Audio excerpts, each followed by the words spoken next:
사무엘상 18장 17절에서 30절까지 말씀입니다. 할렐루야. 오늘은 관계보다 강한 겸손이라는 제목으로 말씀 나눌 텐데, 관계 이러면 좀 어려운 단어처럼 보이는데 모함입니다. 모함보다 강한 겸손. 이 말을 좀 이렇게 라임을 좀 맞춰보려고 했는데 잘 안 됐네요. 관계보다 강한 겸손. 자, 다윗과 골리앗의 이야기가 이제 다윗과 사울의 이야기로 바뀝니다. 지난주까지만 해도 다윗과 골리앗의 이야기였어요. 물론 골리앗이 덩치만 크게 나타났고 골리앗이 특별히 뭔가 대단히 한 것은 없지만, 아무튼 우리가 잘 아는 다윗과 골리앗의 이야기가 이제 전환되어서 by the way 되어서 이제는 다윗과 사울의 이야기로 바뀝니다.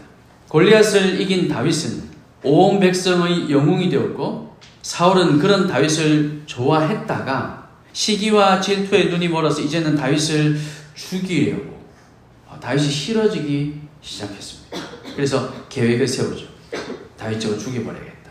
이런 마음이 그 마음에 가득 찼습니다. 오늘 본문은 이제 약자 다윗과 강자 사울의 이야기. 근데 이 약자와 강자, 제가 방금 표현한 것은 우리 인간의 눈으로 보기에, 우리가 사는 이 세상의 관점에서 볼 때 다윗은 아직 약자입니다. 그리고 사울은 강자죠. 하지만 하나님은 사울을 이미 버리셨다 말씀하셨어요. 영적으로 볼 때는 오히려 다윗이 강자겠지만, 어쨌든 우리가 세상의 눈으로 볼 때 약자 다윗과 강자 사울의 이야기, 하나님께서 함께하는 다윗과 하나님께서 버리셨다고 하셨던 사울의 이야기를 통해서 우리의 모습을 발견해보고 하나님의 뜻을 깨닫는 시간이 될 수 있기를 바랍니다. 사울이 죽인 자는 천천히요, 다윗은 만만이로다 라는 이스라엘 여인들의 노래소리에 사울은 이성을 잃었습니다. 여러분 어떻습니까? 여러분 입장을 한번 바꿔 생각해 보세요. 사실 이거 인간적으로 생각하면 기분 나쁜 일입니다. 그렇죠? 거기다가 다윗은 겨우 골리앗 하나 쓰러뜨린 게 다인데, 물론 그 겨우라는 거 표현도 좀 뭔가 어폐가 있긴 하지만요. 사울은 그래서 이성을 잃어버렸습니다. 사울에게 있어서 다윗은 자신과 나라를 구원한 영웅이었는데, 영웅에서 갑자기 이제 원수가 돼버린 거죠. 의리 없고 은혜도 모르는 사울입니다. 아니, 그 골리앗 때문에 벌벌벌 떨다가 어떻게 해야 될지도 모르고 그렇게 40일이 넘는 시간 동안 그 골리앗의 조롱에 아무것도 못하고 있던 그 사울이 다윗 때문에 이 전쟁에 완전히 이기기까지 했는데, 그런데 그 은혜는 다 잊어버렸습니다.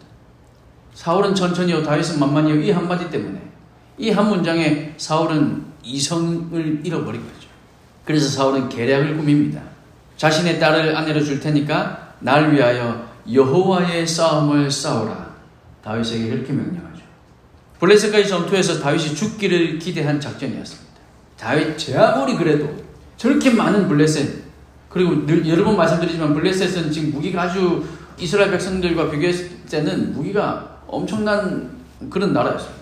그런데 군사수도 많고 무기도 좋은 저 블레셋과, 그래 운이 좋아서 골리앗과는 이겼지만 1대1이니까 이겼지만 저 전쟁터에 들어가면 분명히 다윗은 죽게 될 거야 라고 계산한 거죠. 그렇게 자신의 딸을 줄 테니까 이 여호와의 전쟁에 다시 한번 너 나가, 이렇게 얘기하죠. 사실은 근데 이 골리앗을 죽였기 때문에 그 딸을 이미 줬었어야 됩니다. 이미 사위를 삼았어야 되죠. 근데 이미 줬어야 되는 걸 다시 한번 줄게 유혹하면서. 근데 결론적으로 보면 여러분, 사실 이것조차 또 주지도 않습니다. 이 약속을 또 지키지 않죠. 요즘 여러분들이 하는 흔한 말로 입벌구예요. 입만 벌리면 라이브. 그래서 이 작전을 위해서 사울은 자신의 딸을 주겠다는 거짓말을 또 했고, 다윗의 신앙을 알았기 때문에 다윗이 안 가지 않을까? 제가 지금 내 의도를 알아챈 건 아닐까? 이런 걱정에 다윗이, 그래 맞아, 다윗 신앙이 좋잖아. 그러니까 다윗이 거절하지 못하도록 여호와의 싸움이다, 이렇게 얘기해서 이 말로 다윗이 거절하기 어렵게 만들었습니다. 여호와의 싸움이라고 하는데, 야 다윗, 너 여호와의 이름 때문에 골리앗 때려 죽였잖아. 블레셋과 이 전쟁도 여호와의 싸움이야, 이렇게 얘기하면 절대로 다윗이 거절하지 못할 거야 생각하고 다윗에게 그렇게 얘기하고, 실제로 다윗은 거절하지 않습니다. 다윗은 전쟁에 나가 블레셋을 이겼지만 사울의 사위가 되는 것은 겸손하게 사양합니다. 다윗의 입장에서는 이미 골리앗을 죽였을 때 받았어야 할 그 부귀 영화와 그 딸을 주겠다는 약속을 사울에게 요구할 수도 있었지만 이미 사실 골리앗 죽이고 나서 왕이시여 제가 여기 소문 다 들었습니다. 이거 준다면서요. 사위가 되게 해준다면서요. 라고 요구할 수 있었지만 그렇지 않았습니다. 오히려 겸손히 왕의 사위가 된 것을 부담스럽게 여기고 고사했습니다. 이런 다윗에게 사울은 애초부터 딸을 줄 생각이 없었죠. 19절에 기록된 대로 이미 무홀랏 사람 아드리엘과 결혼시키기로 약속되어 있었습니다. 이미 약혼되어 있는 자기의 딸을, 자기 딸을 그렇게 이용하고 있는 거죠. 딸을 이용하는 거 이게 쉽지 않은 일입니다. 어떻게 딸을 이용할까요? 단지 다윗을 전쟁에 내보내기 위해서 딸조차도 이용해서 거짓말을 한 것입니다. 첫 번째 시도가 실패로 돌아가자 사울은 두 번째 시도를 합니다. 딸 줄게 했는데 다윗이 가서 다 이기고 온 거예요. 근데 이번에는 둘째 딸 미갈, 첫째 딸은 이미 약속되어 있으니까 주지 못했고 그리고 그 약속을 어겼고 이제는 둘째 딸 미갈이 사울을 좋아한다는 소리를 듣고는 그래 얘를 이용해보자. 이제 둘째 딸을 이용하려고 하는 거죠. 그리고 이번에는 더욱 확실히 하기 위해서 정치적인 뒷거래도 준비해 두었습니다. 자기가 원하는 것을 이루기 위해서는 딸도 자신의 도구일 뿐이었다는 거죠. 다윗에게는 미갈을 주겠다고 약속하며 블레셋과의 전쟁에 나갈 것을 부탁했고 이것이 두 번째라는 점을 강조하면서 21절 말씀해 보니까 다시라는 말로 다윗의 마음이 약해지도록 그래 처음에 약속했던 거 못 지켰으면 미안해 이런 의미죠. 그러니까 내가 다시 한번 할게. 그렇게 심리적으로 압박을 합니다. 그리고 뒤로는 신하들을 조정해서 다윗에게 왕의 사위가 되라고 정보를 흘리면서 설득하게 합니다. 신하들에게 야 다윗에게 가서 왕이 너 사위 되는 거 좋아해. 그렇게 정보를 좀 흘려. 이렇게 얘기한 거죠. 그리고 신하들이 또 그 왕의 명령에 충실하게 수행해서 다윗에게 정보를 흘립니다. 그런데도 다윗은 겸손히 자신은 왕의 사위가 될 만한 사람도 못 되고 또 그럴 만한 재물도 없다. 그렇게 얘기하자 사울은 이것을 오히려 이용해서 당시의 결혼 지참금이라고 할 수 있는 신부값 대신에 블레셋 사람의 포피 100개면 충분하다. 쉽게 말하면 블레셋의 그 장수들 목 100개만 따와. 이거 얘기죠. 그러면 충분하다 라면서 다윗을 유혹합니다. 근데 사실 이 100명의 목숨을 가져오는 것 이게 쉬운 일이 아니었다는 거죠. 당연히 100개면 충분할 거라고 생각했어요. 100명의 목숨이면 사울은 충분하다. 뭐가 충분하다? 다윗이 죽기에 충분하다.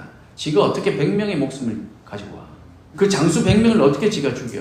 블레셋 군대가 얼마나 강한데 한 명이면 어떻게 우연히 10명이면 어쩌면 가능할 수도 있겠지만 100명 아니야. 100명은 절대 안 될 거야. 라고 생각한 게 100명이었어요. 그래서 100명이면 충분하다 생각하고 다윗에게 그것을 요구합니다. 그런데 다윗은 이 말은 또 좋게 여깁니다. 정말요? 그 정도면 정말 내가 왕의 사위가 될 수 있다고요? 라고 얘기하면서 다윗은 블레셋에 쳐들어가서 포피 100개가 아니라 100명의 생명이 아니라 200명을 죽이고 포피를 가져옵니다. 사울은 100명만 얘기를 해도 얘는 죽고도 남을 거야 라고 생각했는데 다윗은 가서 100명이 아닌 200명을 죽이고 돌아왔다는 거죠. 다윗을 죽이고 싶었던 사울은 포피 100개를 구하는 것도 다윗을 충분히 죽일 만한 그리고 불가능한 일이라고 생각했는데 다윗은 오히려 200개를 구해오니까 하나님께서 다윗과 함께하고 있다는 것을 인정하지 않을 수 없었던 겁니다. 그러니 이 사울의 마음이 어땠을까요?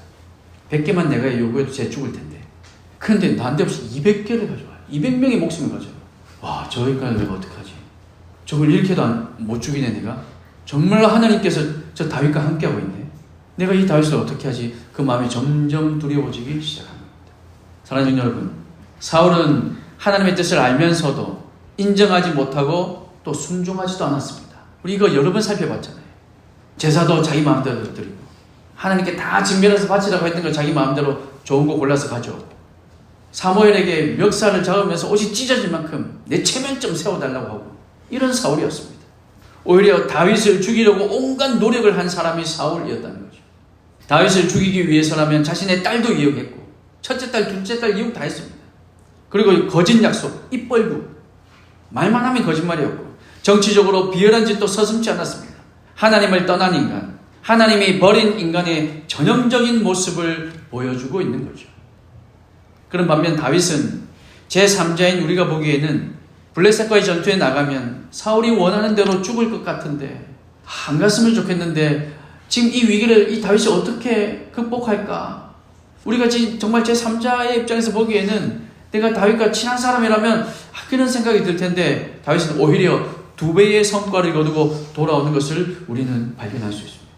야, 어떤 이런 사람이 있을까? 다윗도 어쩌면 아직 어리긴 했지만 사울의 의도를 알았을 텐데 지금 블레셋에 가는 거 다윗 말고는 지금 모든 사람이 두려워하고 있다는 거죠.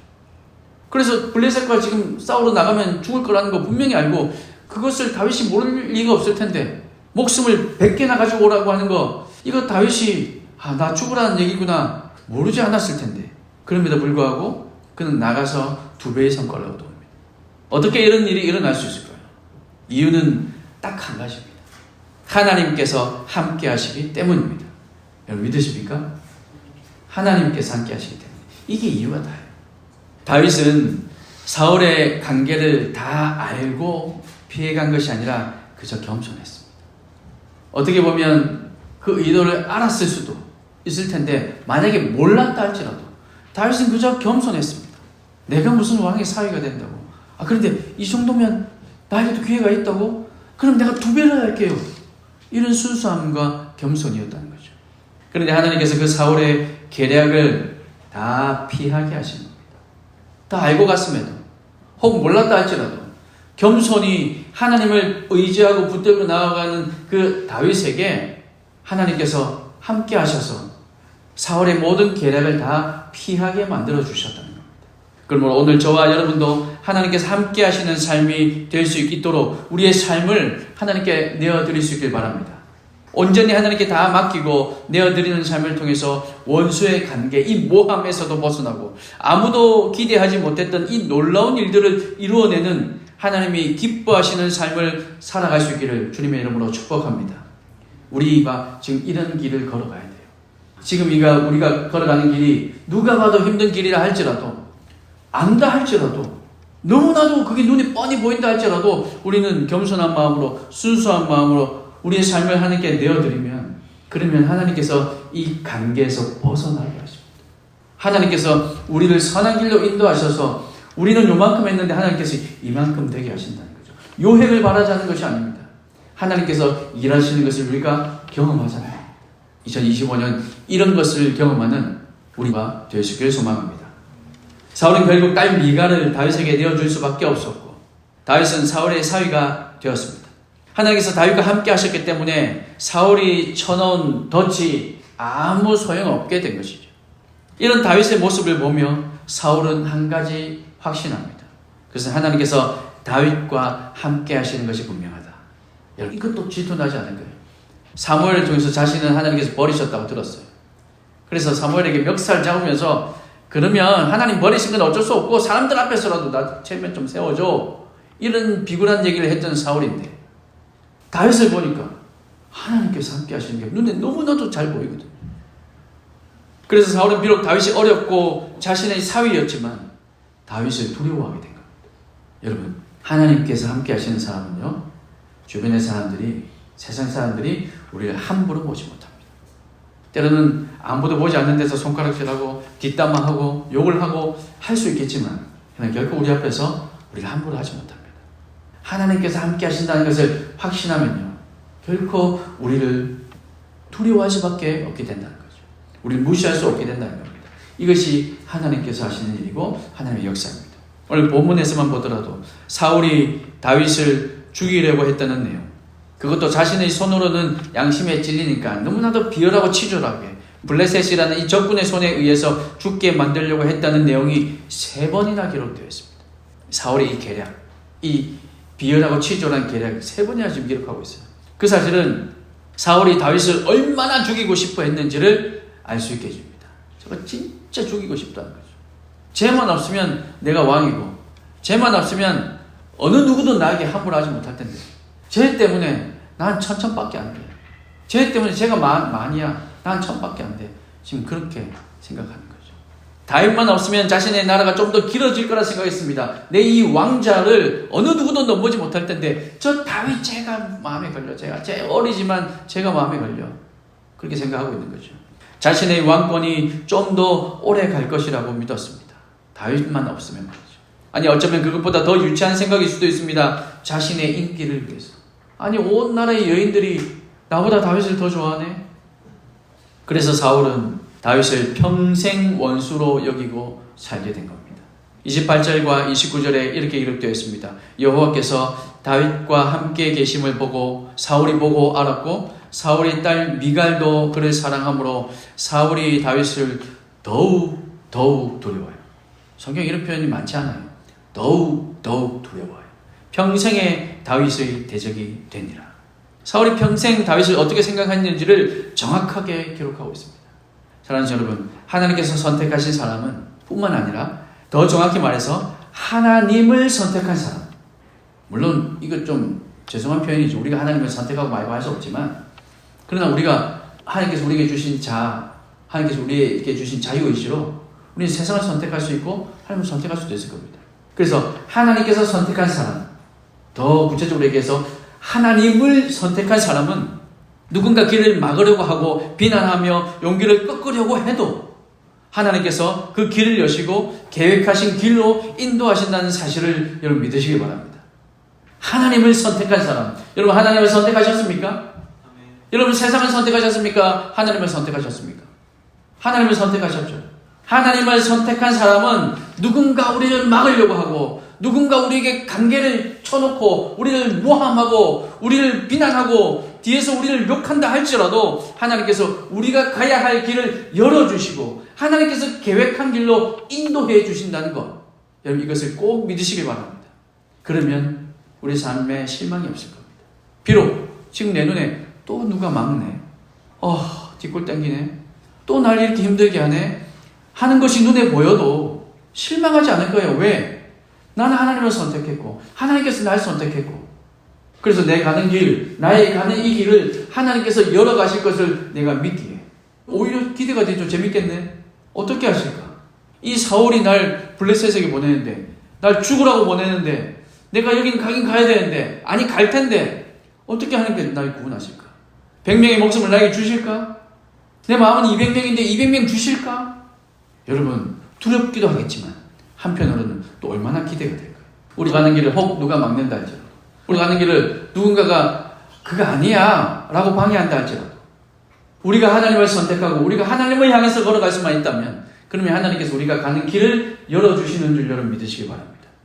그래서 우리가 올 한 해 아무도 가지 않았던 길, 전혀 알려지지 않았던 길이라 할지라도 하나님께서 함께 하시면 괜찮아, 하나님께서 함께 하시면 그게 감사한 일이지 라는 마음으로 그 미지의 길이라 할지라도 그 길을 걸어갈 수 있는 저와 여러분 되시길 소망합니다. 하나님을 바라보지 못하고 시기와 질투에 눈이 멀고 자신의 권력과 자리를 지키고 싶어하는 그런 사람은 아무리 비겁한 일을 계획하고 하나님의 사람을 곤란에 빠뜨리려고 한다 할지라도 절대로 그 의도대로 일이 진행되지 않을 겁니다. 왜냐하면 하나님께서 우리와 함께 하시기 때문에. 오늘 저와 여러분은 어느 쪽에 가깝습니까? 과연 하나님께서 함께 하시는 삶인가요? 그래서 다윗처럼 무엇을 하든 하나님께서 지키시고 하나님께서 형통케 하시는 삶일까요? 아니면 사울처럼 하나님의 사람을 보며 질투에 사로잡히고 악신의 마음을 내어주어서 다윗을 해하려고 하고 비난하고 죽이려고까지 하는 그 하나님이 떠나버린 그런 삶에 가까운 삶일까요? 저와 여러분은 어디에 가깝습니까? 아직은 중간입니까? 그래서 어디로 가야 할지 지금 고민하고 계십니까? 어디로 가야 할지 모르는 이 갈림길에서 지금 손바닥에 침 뱉어서 어디로 가야 될지 여러분 요행에 맡기십니까? 우리가 선택해야 될 길은 딱 하나입니다. 하나님께서 인도하시는 길이죠. 갈림길 앞에 섰을 때 여러분 그 갈림길을 우리가 늘 선택해야 되는데 오늘도 여러분 우리 하루 삶을 한번 돌아보세요. 점심을 먹으러 갈까 말까? 예배하러 갈까 말까? 지금 내가 여기 앉아서 눈을 감고 졸까 말까? 온갖 갈림길에 우리는 늘 노출되어 있습니다. 그때마다 우리는 어디를 선택해야 됩니까? 하나님께서 원하시는 길을 선택해야 됩니다. 그 답은 우리가 너무 잘 알아요. 하기 싫을 뿐이지 그 답은 우리가 너무 잘 알고 있어요.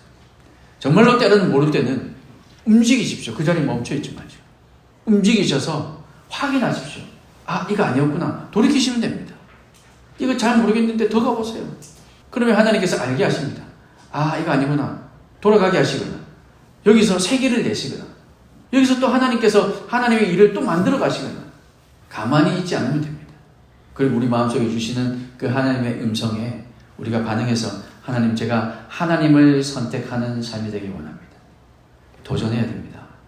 근데 지금 도전하지 않으면요, 지금 도전해서 하나님을 만나지 않고, 지금 도전해서 때로는 넘어져 보고, 지금 도전해서 실패해 보지 않으면 나중엔 더더욱 도전 못합니다. 지금 도전해야 돼요.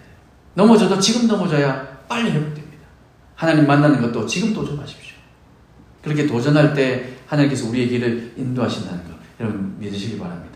하나님께서 우리를 인도하신 그 길, 우리가 함께 갈 때 모함이 있어도, 어려움이 있어도, 우리 앞에 누가 걷지 못하도록 낭떠러지를 파놓는다 할지라도 하나님께서 피하게 하실 줄 여러분 믿으시기 바랍니다. 그래서 우리 공동체가 그렇게 하나 되어 함께 지어져가는, 우리 모두가 다 하나님의 길로 함께 걸어가는 공동체가 될 수 있기를 간절히 소망합니다.